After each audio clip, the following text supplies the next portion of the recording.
वैकुंठ में शंख चक्र का अहंकार। वैकुंठ लोक में भगवान विष्णु के हाथों में दो दिव्य साथी रहते हैं, शंख और सुदर्शन चक्र।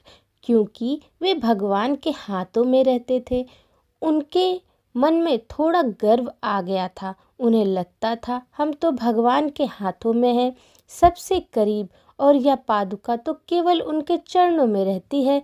यानी वे पादुका को छोटा समझ रहे थे।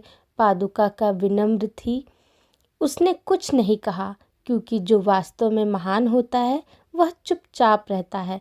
भगवान विष्णु ने समझाया, महानता स्थान से नहीं, कर्मों से होती है। भगवान ने उनके विचार सुने, लेकिन वे क्रोध में नहीं आए। भगवान ने सोचा कि इन्हें कर्मों का महत्व समझाया जाए। उन्होंने कहा, जिसे तुम चरणों में समझकर छोटा मान रहे हो, वही समय आने पर तुमसे बड़ा होगा। क्योंकि महानता स्थान से नहीं, सेवा, त्याग और विनम्रता से बनती है। राम अवतार में सब कुछ उलट गया, यही छिपा है रहस्य। फिर भगवान ने धरती पर श्री राम के रूप में जन्म लिया।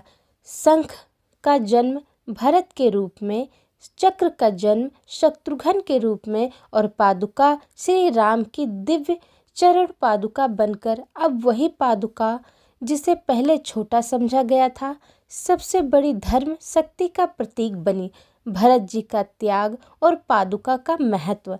जब श्री राम वनवास गए, भरत उनसे मिलने गए और बोले, भैया मैं आपके बिना अयोध्या नहीं चल सकता, राज्य आपका है, मैं नहीं चलाऊंगा। श्री राम ने प्रेम से अपनी पादुकाएं उतारी और भरत को दे दी।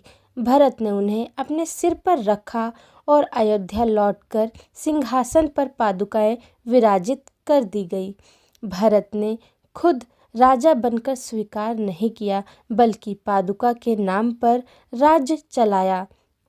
इससे सिद्ध हो गया कि जिसे अहंकार वाले छोटा समझ रहे थे, वही पादुका पूरी अयोध्या की शासक बन गई। यानी विनम्रता आपको ऊपर उठाती है, सेवा आपकी कीमत बढ़ाती है, अहंकार आपका तेज कम करता है। इस कथा का गहरा संदेश, यह कहानी सिर्फ आध्यात्मिक नहीं, बल्कि जीवन का बहुत बड़ा सत्य कहती है। आप कहाँ बैठे हैं यह महत्वपूर्ण नहीं है, आप कैसे हैं वह महत्वपूर्ण नहीं है। अहंकार आपको भगवान के हाथों में होने पर भी छोटा बना सकता है। विनम्रता आपको भगवान के चरणों में होने पर भी राजा बना सकती है। कर्म ही असली